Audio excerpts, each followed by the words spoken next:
शुद्ध बनर्जी, क्या गौरव भाटिया बीजेपी को रोकने के लिए बताइए।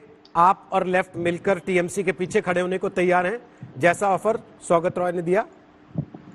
रोहित जी, ये परसों ही और एक नेता ने दिया था और अधीर रंजन चौधरी ने वहीं पे खड़े खड़े इसको नकार दिया। एक बात समझ लीजिए, अधीर रंजन चौधरी को जब प्रदेश और दिल्ली में कांग्रेस का केंद्रीय नेतृत्व, उन दोनों का इस मामले को लेकर विचार समान है या बाद में बदल जाएगा इधर दिल्ली से और फिर आपको मानना पड़ेगा मजबूरन? वही तो मैं कहने जा रहा था, अगर कांग्रेस के दिल्ली के जो एआईसीसी है उनका विचार कुछ अलग होता तो अधीर रंजन चौधरी को प्रदेश अध्यक्ष नहीं बनाते। ये बहुत जगजाहिर बात है कि Adhir Ranjan Chowdhury is staunch anti TMC और बिल्कुल वो चाहते हैं कि टीएमसी का ये नकली राजनीति और फर्जी सेकुलरिज्म खत्म हो। लेकिन वरिष्ठ हमारे जो प्रवक्ता है और वकील साहब है हमारे गौरव भाटिया को मैं विनम्रता पूर्वक 2-3 इंफॉर्मेशन देना चाहता हूं। आप बोल रहे थे बड़े पार्टी भाई साहब, विधानसभा के संदर्भ में भाजपा के पास सिर्फ तीन साइकिल में जो होता है ना 3 विधायक है और वहां कांग्रेस के पास 77 है और कांग्रेस। आप लोकसभा के बाद आप दिल्ली से लेके शुरू करें राजस्थान, दिल्ली का याद दिलाओ आपको, नहीं आपको झटका लग जाएगा। दिल्ली, राजस्थान और बिहार लगेगा। जलीकट्टू में राहुल गांधी को झटका लगा है, जिन्होंने यू टर्न मारा है। आप बीच में कौन बोल रहे हैं? मैं तो नहीं बोल रहा हूँ। कम से कम मेरा सीनियरिटी का ख्याल रखिए। अपनी बात आप बोलिए। अरे मैं आपको दिल्ली का याद दिला रहा था। दिल्ली विधानसभा में अमित शाह को कितना बड़ा झटका लगा था। तो ये साबित हो गया कि सरकार किसकी है? भारतीय जनता पार्टी की है कि कांग्रेस की है? अच्छा, दिल्ली विधानसभा में क्या भारतीय जनता पार्टी सरकार बनाई है क्या? दिल्ली विधानसभा में आपकी कितनी सीटें आई? आपकी कितनी सीटें? अरे मैं तो बोल रहा हूँ, आप बात समझ। अच्छा, राजस्थान में हमारी कितने सीटें आई? आप अपनी बात छत्तीसगढ़ में कितने सीटें आई? हरियाणा में अच्छा चलिए, आप खुश रहिए। राहुल गांधी से अच्छा कोई लीडर नहीं है पूरे अंतरिक्ष में।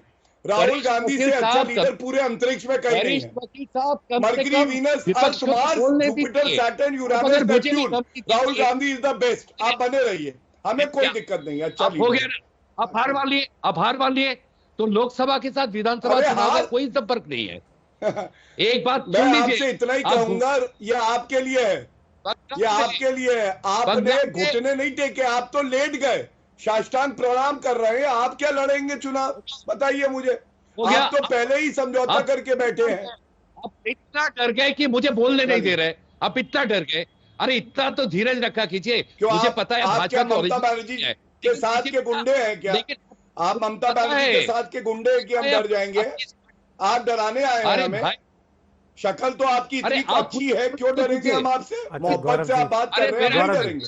गौरव जी, उनकी बात खत्म हो जाए प्लीज। आपको बीच में कोई बोलता तो आपको खुद बुरा लगता है ना? नहीं, मैं उनकी बात सुनने के लिए तैयार हूं। वो मेरे ऊपर ही पूछ आप तो फिर सुन लीजिए, तो सुन लीजिए, फिर समय जा रहा है क्योंकि इसमें। शुद्ध बनर्जी, बात पूरी कीजिए। मैं बात पूरी तो करूं, तभी लोकसभा चुनाव और विधानसभा चुनाव का संदर्भ बिल्कुल अलग होता है, ये प्रमाणित है। तो लोकसभा में आप ममता बनर्जी के पीछे खड़े होने को तैयार हैं, साथ में खड़े होने को तैयार हैं, विधानसभा में नहीं होंगे क्योंकि आपके अस्तित्व पे संकट आ जाएगा। आप अभी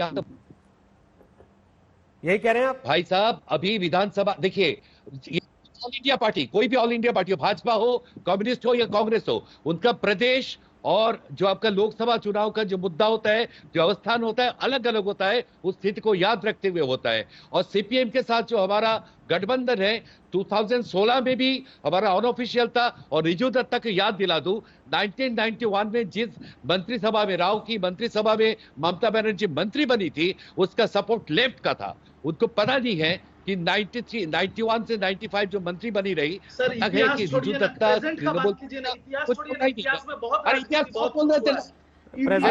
सर, वो ऑफर लेके बैठे हैं, आप जवाब नहीं दे रहे हैं।